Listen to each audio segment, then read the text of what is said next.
Good afternoon. I'm Suzanne Pickens. I'm a program director in the Workforce Academic Affairs and Research Division. And I'm going to speak very, very briefly this afternoon about the formation of a branch campus and the processes for a branch campus maintenance tax election.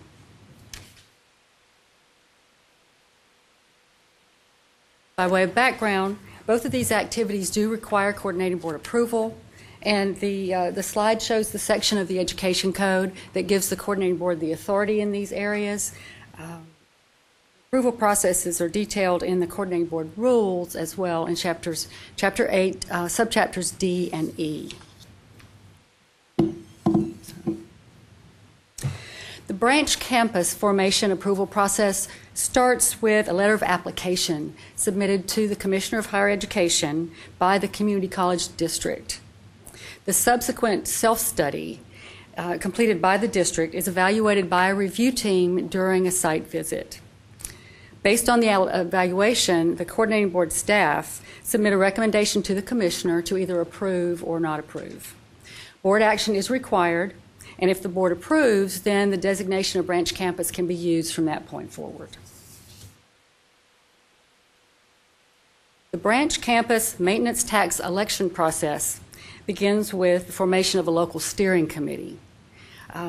There are very specific directives on the composition and the responsibilities of this committee, which I'm not going to list now, but you can find those in Coordinating Board Rule 8.93.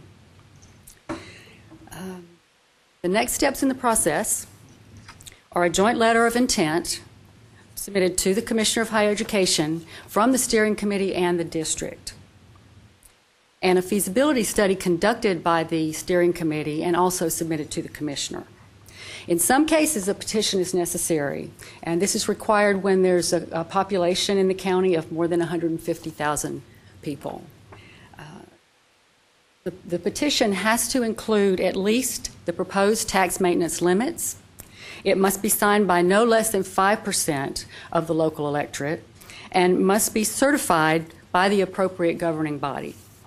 Then after certification,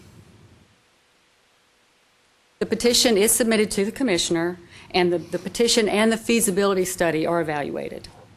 It's possible that a public hearing and or a site visit may be required as part of the evaluation process, and the board will take action on this item at the next appropriate quarterly board meeting. If the board grants approval, then the governing body enters in an order for an election. If the election fails, there has to be at least 12 months before the item can be submitted again for consideration. Now, should you have any questions about this after today, I have McGregor's information for contact on the slide, and I'm actually going to turn the meeting back over to him now.